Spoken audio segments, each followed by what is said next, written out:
C'était le buzz vidéo de l'été. Zaya Dehar, icône underground et sexy sous l'œil d'Alix Malka, un photographe italien à la mode dans les rues de Los Angeles. Zaya, tendance sur internet et dans la presse people, c'est devenu une habitude, un changement de cap radical pour celle qui était encore escorte il y a 2 ans. Toutes les prostituées ou mères maquerelles, au moment de leur chute, ont disparu. C'est la seule qui, elle, au moment où l'affaire éclate, va s'en servir de tremplin vers la notoriété. Zaya, c'est l'histoire d'une petite princesse du trottoir qui est devenue la reine du buzz internet. Zaya Dehar, la call girl qui a fait trembler le football français. La semaine dernière, dans toutes les librairies, la face cachée de Franck Ribéry explose les ventes. L'histoire de Zaya fascine et intrigue toujours. On peut se demander si en sous-main, c'est en tout cas la question que certains se posent, elle n'aurait pas alimenté les auteurs du livre de façon à créer un nouveau buzz autour de sa personne, puisque voilà un mois qu'on ne parlait plus d'elle. Aujourd'hui, Zaya est partout, on lui prête même un avenir à Hollywood, des relations avec des milliardaires parmi les plus puissants. Pourtant, la petite reine du web ne s'exprime jamais directement, laissant planer le mystère autour d'une image travaillée. Zaya Dehar, quelle est sa véritable ambition? Comment gère-t-elle son buzz? L'ex-escorte peut-elle devenir une égérie en vogue? Si elle ne trouve rien de nouveau à nous vendre, Zaya va disparaître. Parce qu'il y en aura toujours une autre. Zaya, conte de fées ou fumisterie numérique? Décryptage.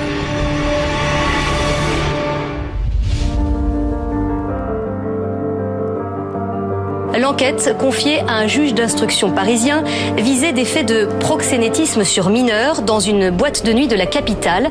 L'histoire est désormais connue. Retour en 2009, une banale enquête de mœurs va faire imploser le football français. En ligne de mire, les cadres de l'équipe de France, parmi eux Franck Ribéry. Il aurait eu recours au service de 2 escort girls, ignorant que l'une d'elles est mineure. Elle va devenir célèbre.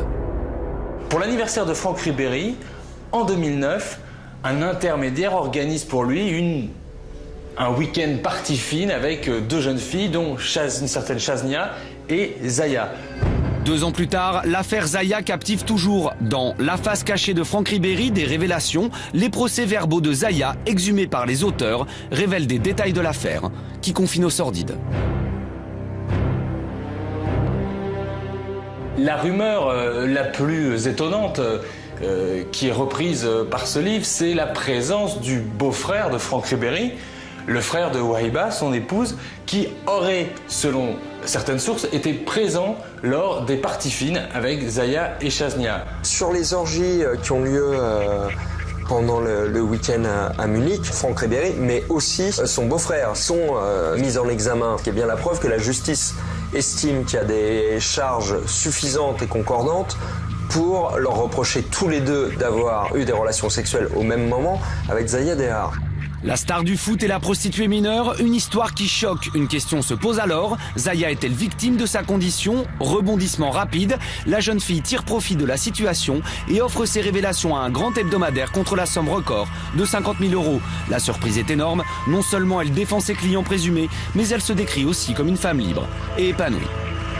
Je sors dans des endroits branchés, je rencontre des gens du show business. Mais ils proposent et je dispose. Je ne suis pas une prostituée, j'ai des relations sexuelles payantes ou non, avec qui je veux. Elle va toujours dire « je ne suis pas une victime, j'ai menti à mes clients, je leur ai caché mon âge et j'ai pris leur fric et grand bien me fasse quoi ». C'était une opération de recentrage de son image. C'est un peu de dépoussiérer, de dévulgariser un peu son image de call girl et de passer par un journal entre guillemets sérieux. Donc effectivement, c'était voulu, déterminé, c'était pensé et réfléchi, c'était de la com pure. Et en cela, c'était assez habile. L'affaire Zaya, un tremplin pour une héroïne en quête de paillettes, l'épilogue d'un cauchemar pour la star du foot, les portes de la gloire pour la jeune escorte.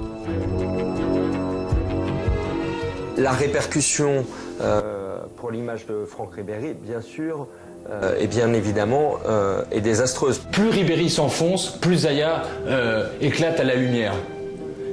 On a l'impression presque qu'elle profite de la médiatisation des échecs successifs de Franck Ribéry pour médiatiser, elle, pour mettre sur orbite sa réussite médiatique.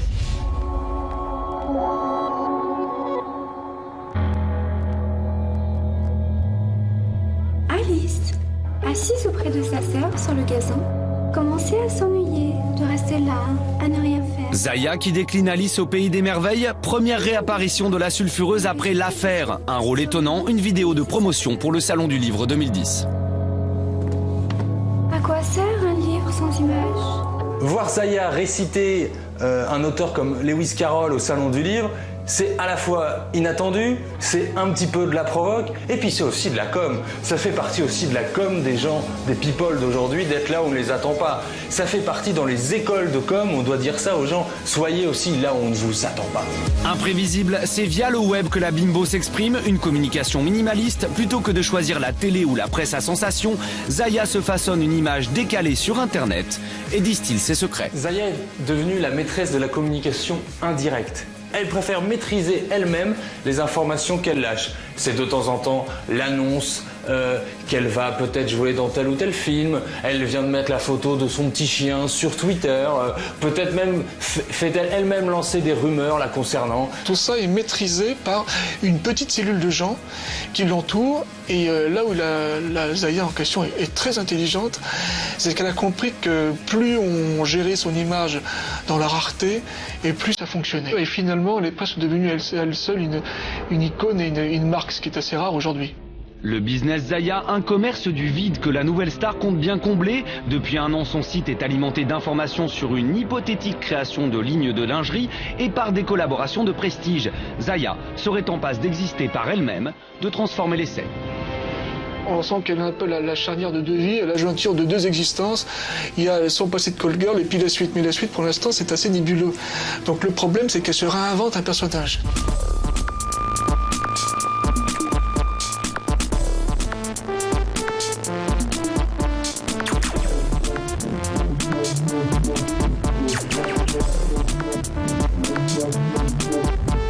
Un clip sensuel réalisé par Greg Williams, l'une des dizaines de projets disponibles sur le site de la star. Loin du café Zaman, Zaya existe désormais dans un monde d'art et de volupté.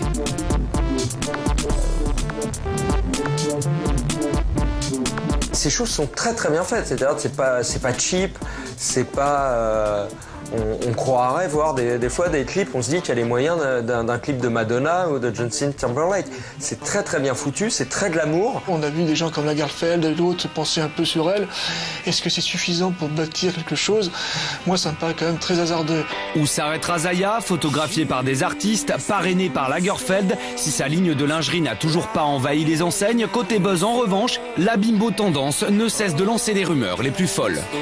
Dans une interview donnée à Vanity Fair, un énorme journal américain, Zaya aurait annoncé qu'elle tournerait bientôt dans le film d'un grand réalisateur américain. Je suis allée à New York pour rencontrer un grand metteur en scène qui m'a proposé de jouer, qui m'a proposé une idée à laquelle je réfléchis. Vous n'avez quand même pas rencontré Woody Allen? Je ne peux rien dire là-dessus. Il est encore trop tôt. Tout le monde spécule sur Woody Allen parce qu'on le sait très francophile et très au fait des people et des notoriétés en France. Ça paraît difficile, je ne vois pas quelles sont les qualités d'actrice que Zaya aurait développées qui auraient pu séduire Woody Allen. Maintenant, Woody Allen n'est pas le moins surprenant des réalisateurs. C'est assez surprenant la manière dont elle arrive encore à exister et à communiquer, à parler. Elle devient une icône, et une icône silencieuse. Il y a quelque chose de l'ordre de la théorie Mylène Farmer, de moins on me voit directement et plus j'envoie des signaux lointains et brouillés, plus je crée un buzz. Maintenant, il va falloir qu'elle nous explique ce qu'elle a à vendre, parce qu'au moins Mylène Farmer, elle avait des disques à vendre, des places de concert. Là, Zaya, c'est un petit peu désordonné. Il faudrait peut-être qu'on sache un petit peu ce qu'il y a vraiment derrière comme projet. Zaya, reine silencieuse du potin mondial, intox estival sur un mariage avec un multimilliardaire américain, fantasme d'étoile sur Hollywood Boulevard, celle qui a été escorte en 2009 pourrait bien continuer sa route vers les sommets, pour peu qu'un de ses projets voit vraiment le jour.